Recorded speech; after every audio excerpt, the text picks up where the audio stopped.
Mesdames et messieurs, fidèles amis de la toile, frères et sœurs de même Père Elohim, je vous dis bonjour. C'est avec beaucoup de joie et immense plaisir de vous retrouver une fois de plus sur la toile dans le cadre de votre émission Yehoshua parle. Et oui, YP, Yehoshua parle. Messieurs, dames, comme vous le savez, frères et sœurs de même Père Elohim, cette émission a été inspirée dans la lettre de l'apôtre Paul aux Éphésiens, dans son chapitre 4, que je vais lire. Il dit ceci, à partir du 11e verset. Et lui-même a donné en effet les apôtres et les prophètes et les évangélistes et les bergers et docteurs pour l'équipement de saints, pour l'œuvre du service, pour la construction du corps du Mashiach, jusqu'à ce que nous soyons tous parvenus à l'unité de la foi et de la connaissance précise et correcte du Fils d'Élohim, à l'état de l'homme parfait, à la mesure de la stature de la plénitude du Mashiach. Afin que nous ne soyons plus des enfants ballottés par les vagues et emportés ça et là à tout vent des doctrines, par le jeu des dés des humains, par leur habileté dans l'art de l'égarement. Mais en professant la vérité dans l'amour, nous grandirons en toutes choses en celui qui est la tête, le Mashiach. C'est de lui que tous les corps ayant ses parties bien ajustées et liées ensemble par le moyen de chaque jointure, de son assistance, tire son accroissement selon l'efficacité qu'il distribue à chaque membre pour se construire lui-même dans l'amour. Voici donc ce que je dis et ce que j'atteste dans le Seigneur, c'est que vous ne marchez plus comme le reste des nations qui marchent dans la perversité de leurs pensées, ayant leurs pensées couvertes par les ténèbres, étant étrangers à la vie d'Élohim à cause de l'ignorance qui est en eux, à cause de l'endurcissement de leur cœur.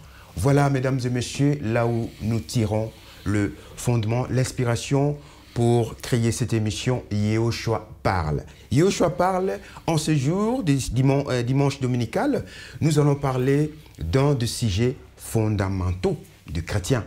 Eh bien, il s'agit de l'identité du chrétien. Frères et sœurs, vous qui me regardez à cet instant, à ce moment, connais-tu ou connaissez-vous votre identité, frères et sœurs? Qui êtes-vous en Jésus-Christ? Est-ce que vous connaissez qui vous êtes en Jésus-Christ? Voilà autant de questions que nous allons trouver des éléments, des réponses dans sa parole. Et oui, dans sa parole, parce qu'il lui-même, il est la parole. Et la parole de Dieu, ça ne se débat pas, ça se partage. Et ça se partage dans Yehoshua parle. Avec moi, mesdames et messieurs, frères et sœurs de même Père, j'ai mon frère à mes côtés, le frère Guilain. C'est un passionné de la parole de Dieu. C'est quelqu'un qui adore son Dieu. Il aime son Dieu. Eh bien, nous allons partager. Frère Guilain, bonjour. Oh, bonjour, mon frère. Comment vous allez? Oui, par la grâce d'Élohim. C'est un plaisir. Le Seigneur nous fait grâce. Voilà, merci en tout cas d'être là parmi nous pour partager ce sujet costaud, très très important, qui fait partie, qui font partie des fondamentaux de nous chrétiens, sur l'identité de chrétiens. Nous constatons amèrement, mes frères et sœurs, que beaucoup ne connaissent pas leur identité. Beaucoup ne savent pas qui sont réellement en Christ. Donc voilà, donc on va essayer de trouver des réponses dans notre boussole, notre constitution, notre repère, notre code de conduite qui est la Bible. Alors, dites-moi, frère Guilain, l'identité des chrétiens, par où on va trouver des réponses? Est-ce qu'il y a des passages qui mentionnent cette identité? Ouais, je dirais l'identité d'un enfant d'Élohim. Ouais. Oui, il y a plein de versets que le Seigneur nous parle, que nous sommes déjà achetés par lui, comme nous savons dans Romains 5, 12 là-bas. L'homme avait péché et l'homme était pas abandonné, mais le Seigneur avait laissé l'homme Et l'homme était devenu pécheur. Par un seul homme, le péché est entré dans le monde. Mais Yoshua Mashiach, quand il est venu donner cette identité-là. L'identité qu'on avait perdue. On avait perdu l'identité et on avait vendu notre droit, notre identité à Satan.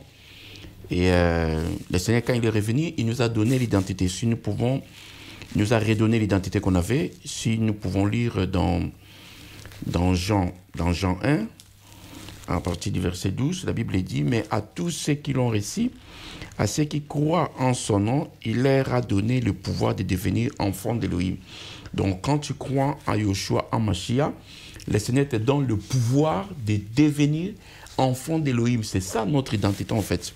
Notre identité, tu es enfant d'Élohim, l'enfant d'un grand roi. Un grand roi qui t'aime, un grand roi qui est venu couler son propre sang pour te donner ton identité que tu avais perdue. Donc, à l'époque, avant, quand on avait perdu cette identité-là, on était devenu des pécheurs.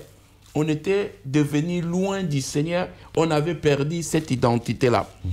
Et quand on continue au verset 13, la Bible dit lesquels ne sont pas engendrés ni du sang. Lesquels ne sont pas engendrés ni du sang. Quand on voit du sang, les sangs, c'est vraiment l'âme. Le sang, c'est l'âme, comme Lévitique 11, 17 là-bas, la Bible nous dit la vie se trouve dans le sang. Donc nous étions nés chez nos parents nous ont engendrés, on était dans le péché, d'Adam. Mais quand le Seigneur est venu, il nous a encore acheté, il nous a encore redonné notre identité, la vie.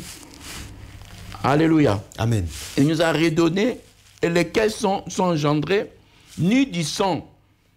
Donc, ni du sang, ça veut dire, nous ne sommes pas engendrés par le sang de nos parents, en fait. Ni de la volonté de la chair. Ce n'est pas de la volonté de la chair que nous sommes nés. Nous sommes nés de l'esprit. Alléluia.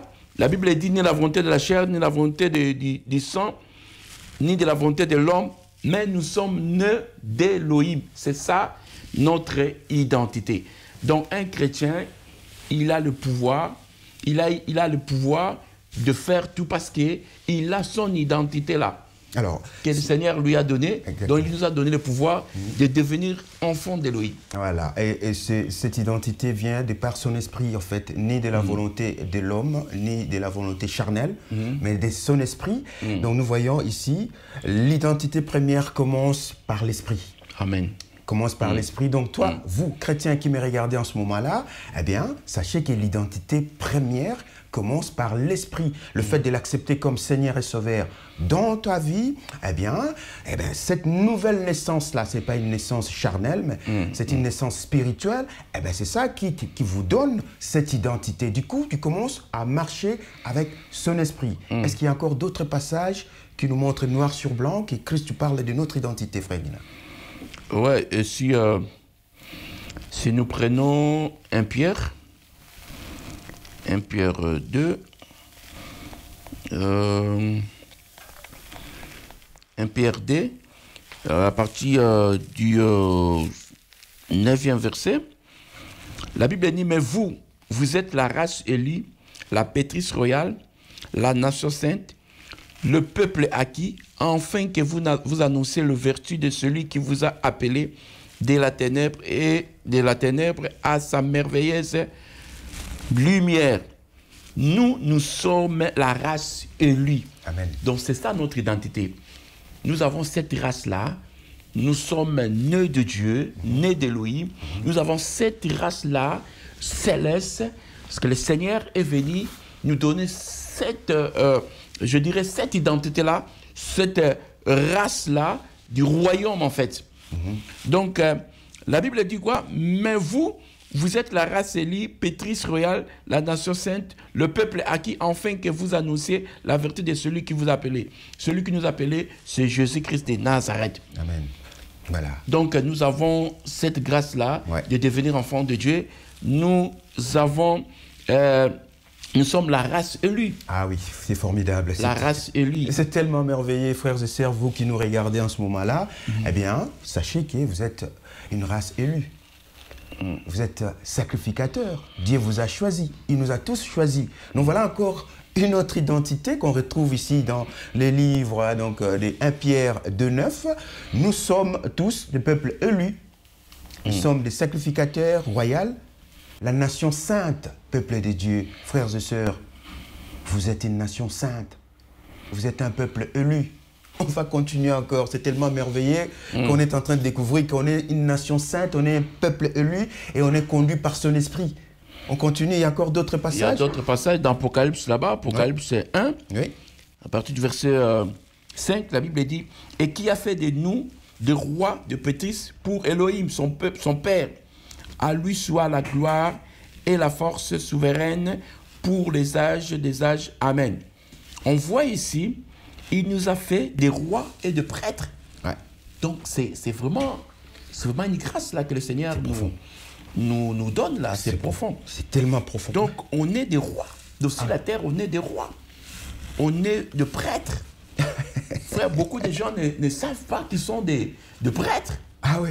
Et nous-mêmes là, avant, on ne connaissait pas. Nous ne savions pas que nous étions des rois et de prêtres. Alors, aujourd'hui, on dit celui-là c'est un prêtre, tout ça. Celui-là c'est un roi, c'est un sacrificateur. Oh, celui qui a reçu le Seigneur, Yoshua Mashiach, dans sa vie, devient directement prêtre, directement roi.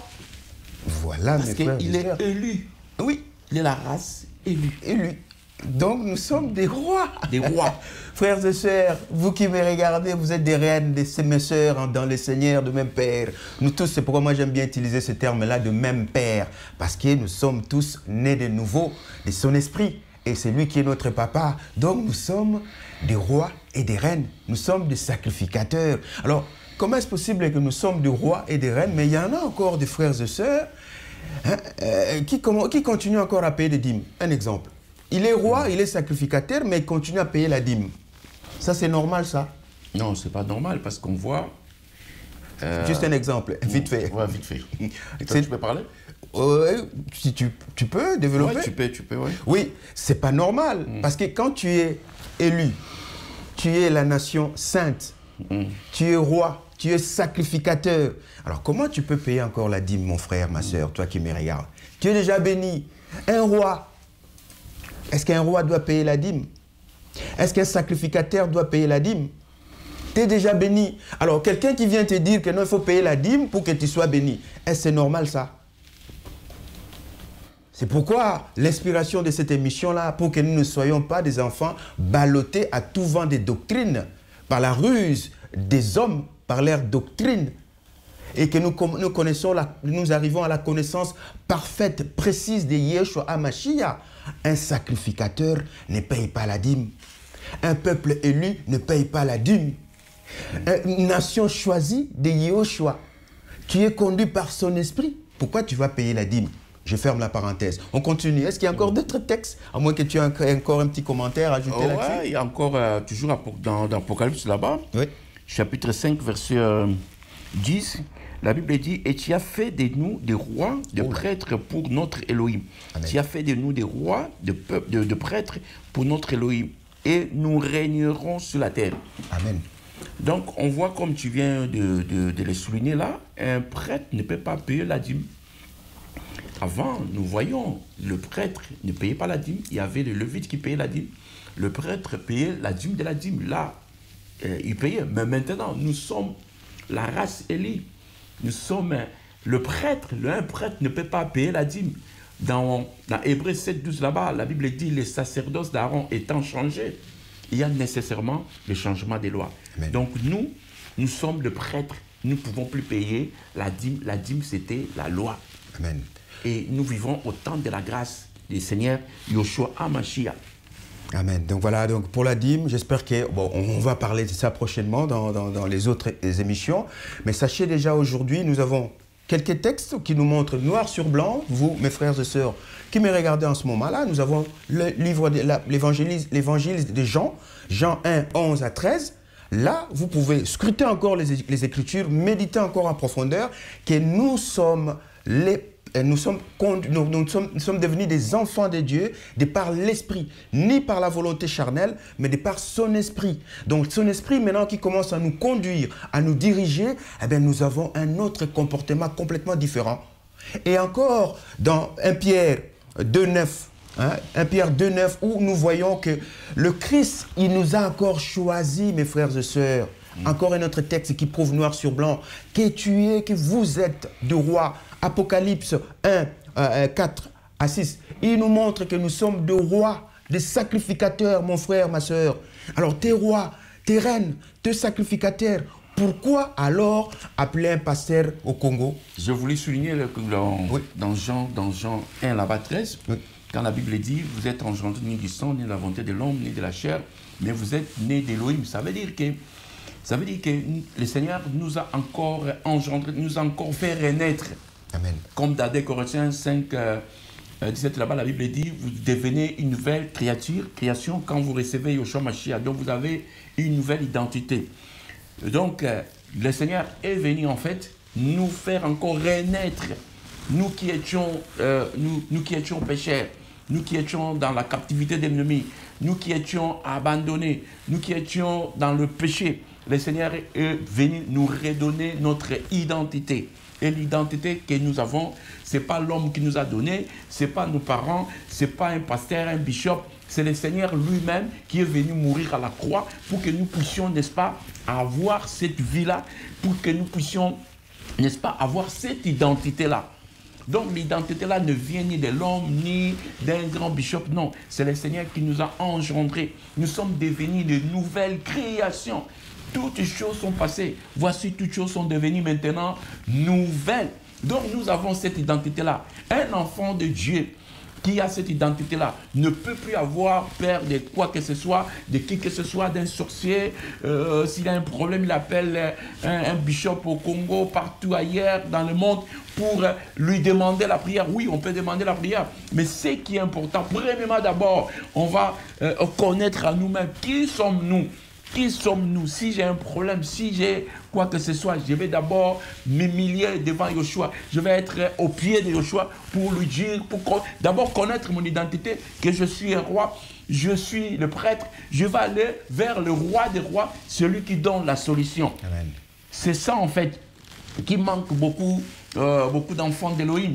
Beaucoup d'enfants d'Élohim manquent cela parce qu'ils ne connaissent pas leur identité. S'ils ont des problèmes comme ça, ils courent après les hommes. Non, frère, on ne peut pas courir après les hommes. Nous-mêmes, nous avons le pouvoir là. Dans Luc 10, 19, la Bible dit quoi? Il nous a donné le pouvoir de marcher sur les scorpions et les serpents et sur toute puissance de l'ennemi et rien ne pourra nous nuire. Donc quand on a le pouvoir là, nous avons cette identité là. Tu ne peux plus avoir peur de qui que ce soit, de quoi que ce soit, parce que tu as cette identité-là. Peu importe la situation dans laquelle tu passes, tu sais que mon identité, je suis enfant d'Élohim, je suis roi, je suis prêtre. Amen. L'identité, mes frères et sœurs, te donne un nouveau comportement. L'identité en Christ, ça te fait voir une nouvelle vision du monde et vision de Christ. L'identité en Christ, c'est un pouvoir, c'est une puissance que toi, enfant de Dieu, qui m'est regardé en ce moment-là, et il a dit ceci, maudit soit l'homme qui se confie à l'homme.